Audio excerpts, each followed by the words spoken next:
Assalamualaikum warahmatullahi wabarakatuh. Perkenalkan, nama saya Rizatul Mas'ulah dengan NIM 2005120404. Saya dari kelas Teknik Informatika 2020B. Saya akan menjelaskan tentang routing statik atau routing statis untuk tugas mata kuliah jaringan komputer. Yang pertama, pengertian routing. Routing sendiri adalah proses pemilihan jalur terbaik yang digunakan untuk mengirim paket ke host tujuan atau host. Kemudian, keputusan routing ini dibuat oleh hardware jaringan khusus yang disebut dengan router yang meneruskan paket ke host tersebut. Routing juga dapat diartikan sebagai proses penggabungan beberapa jaringan agar dapat meneruskan paket data dari satu jaringan ke jaringan yang lain. Yang akan saya bahas adalah routing statik. Static routing atau routing statis adalah sebuah router yang memiliki kabel routing statik yang disetting secara manual oleh para administrator jaringan. Routing statik adalah pengaturan routing yang paling sederhana yang dapat dilakukan pada jaringan komputer. Menggunakan routing statik murni dalam sebuah jaringan berarti mengisi setiap entry dalam forward tabel di setiap router yang berada di jaringan tersebut. Penggunaan routing statik dalam sebuah jaringan yang kecil tentu bukanlah suatu masalah, hanya beberapa entry yang perlu diisikan pada forwarding tabel di setiap router. Namun, untuk jaringan yang besar pasti akan sedikit lebih sulit karena harus mengisi banyak. Nah, ciri-ciri routing statis. Yang pertama, jalur spesifik ditentukan oleh admin jaringan. Yang kedua, pengisian tabel routing dilakukan secara manual oleh admin jaringan. Dan yang ketiga, biasanya routing ini digunakan untuk jaringan yang berskala kecil karena mudah tadi. Ada beberapa parameter pada routing, yang salah satunya adalah destination atau tujuan dan network mask, dan biasanya diisi dengan 0.0.0.0/0 untuk semua jaringan. Yang kedua, gateway adalah datagram yang dapat dicapai melalui antarmuka. Yang ketiga, bridge source adalah alamat tujuan paket dan mendengarkan router melalui alamat distance 0 sampai 255 adalah jarak administrator jaringan dari router. Kemudian kelebihan dari router statik. Yang pertama, meringankan kinerja prosesor router. Yang kedua, tidak ada bandwidth yang digunakan untuk pertukaran informasi dari tabel isi routing pada saat pengiriman paket. Yang ketiga, routing statis lebih aman dibanding routing dinamis. Dan yang keempat, routing statis kebal dari segala usaha hacker untuk men-spoof dengan tujuan membajak traffic. Kemudian kerugian dari routing statis sendiri, yang pertama, administrator jaringan harus mengetahui semua informasi dari masing-masing router yang digunakan. Yang kedua, hanya dapat digunakan untuk jaringan yang berskala kecil. Yang ketiga, administrasinya cukup rumit dibanding routing dinamis, terlebih jika banyak router yang harus dikonfigurasi secara manual. Dan yang keempat, rentan terhadap kesalahan saat entry data routing statis yang dilakukan secara manual. Kemudian di sini adalah perbedaan antara static routing dan dynamic routing. Yang pertama, routing statis berfungsi pada protokol IP, sedangkan routing dinamik berfungsi pada inter-routing protokol.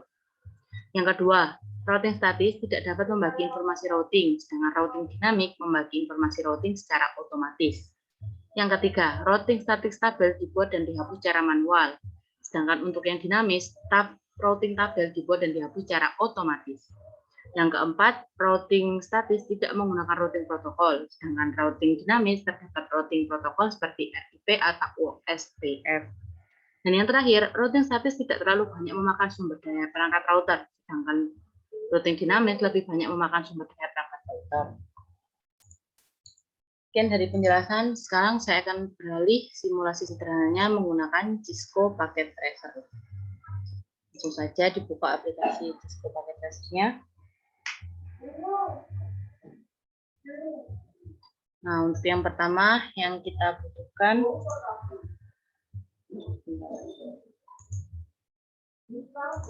adalah router. Routernya pakai router PT saja.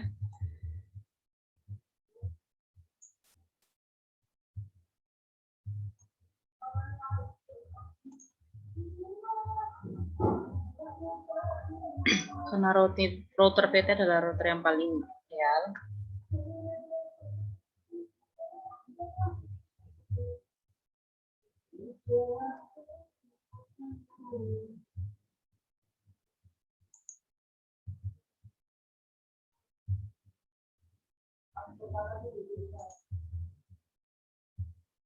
Ini router PT, terus kita lagi. Karena kita hanya butuh 2 router, jadi yang 0 kita dihapus saja.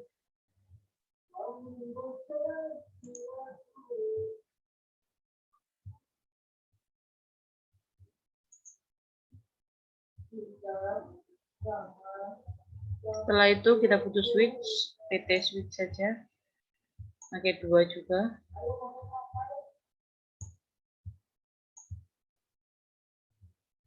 Saya benarkan terlebih dahulu tata letaknya.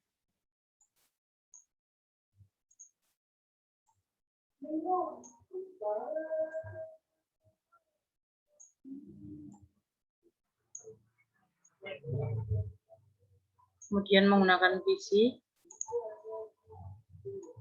Isinya cukup 4 saja.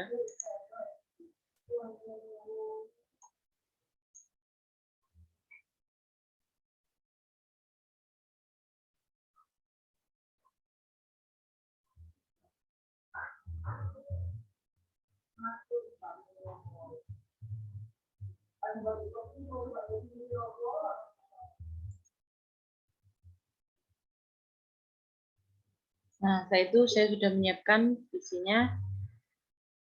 PC ada 4, 1, 2, 3, 4, yang kenal hapus saja.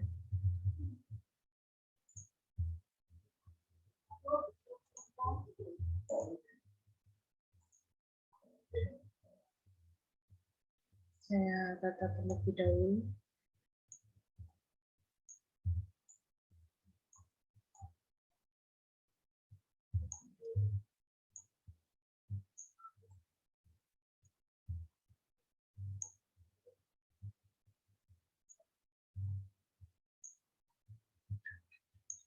Kemudian kita hubungkan. Hubung otomatis.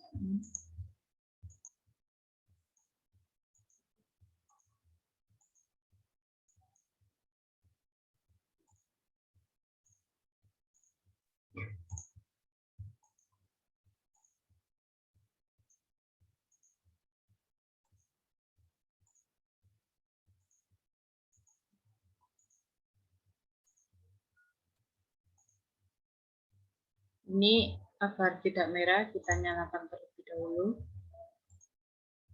untuk Pak nolnya dan juga serial. Begitu juga dengan router kedua, Pak nolnya nyalakan dan serial 2-nya juga nyalakan. Dan kita atur ada PC1, IP-nya 192.168.1 dan 1. Ini seperti ini, dan kita kasih gateway 192.168.254. PC2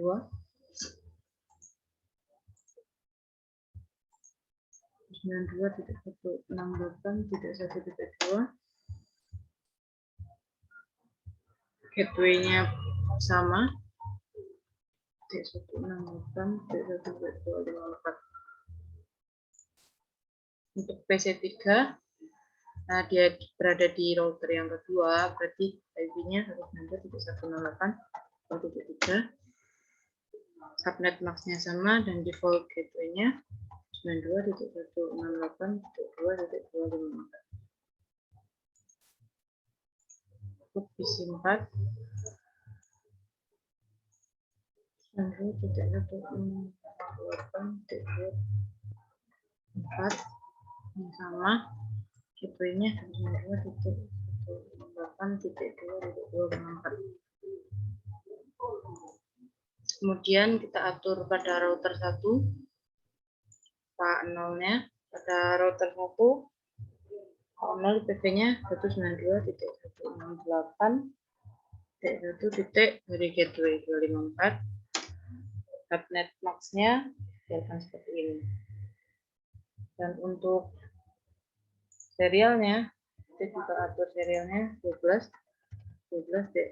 Karena ini Itu subnet max-nya 255.255.255.0. Itu. Dan untuk router 2 nolnya 92.168.254. Subnet max-nya sama. Nah, untuk serialnya 12.12.12.2 ya 255.255.255.0. Setelah itu kita atur yang ini statik, kita kasih karena ini akan menuju router 2, jadi 192.168.2.0 untuk max-nya 255.255.0.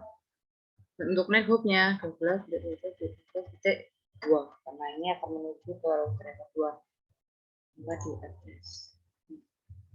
Begitu pula dengan router kedua statik 92.168.1.0. Kemudian max-nya sama 255.255.0 dan nethook-nya 12.12.12 selama router 1. Sekarang kita akan mencoba dari CMD-nya dari PC1 ping alamat ke PC3 2 168 2.3. Ini mungkin masih mencari, nah quick timeout karena belum ada HP-nya. Kita coba lagi. Sekarang tracer itu 92.168.2.3. Setnya komplit. Untuk membuktikan ini kita coba di mode simulasi. Kita akan mengirim pesan. Ini edit filter, pilih ICMD saja. Kita akan mencoba mengirim pesan dari PC1 ke PC3. Karena tadi di CMD-nya hasil ya. Dan kita coba melalui mode simulasi. Jadi PC1 akan ke switch. Jadi switch menuju router 1. Karena tadi di router 1 sudah dibantu, jadi langsung bisa menuju ke router 2. Dari router 2 ke switch, kemudian ke PC tujuan. Dan PC tujuan bisa mengembalikan lagi ke switch, kemudian router 2, kembali ke router 1, switch, dan dikembalikan lagi ke PC1. Sekian yang dapat saya sampaikan dan saya praktekkan menggunakan Cisco Packet Tracer. Saya akhiri, Assalamualaikum warahmatullahi wabarakatuh.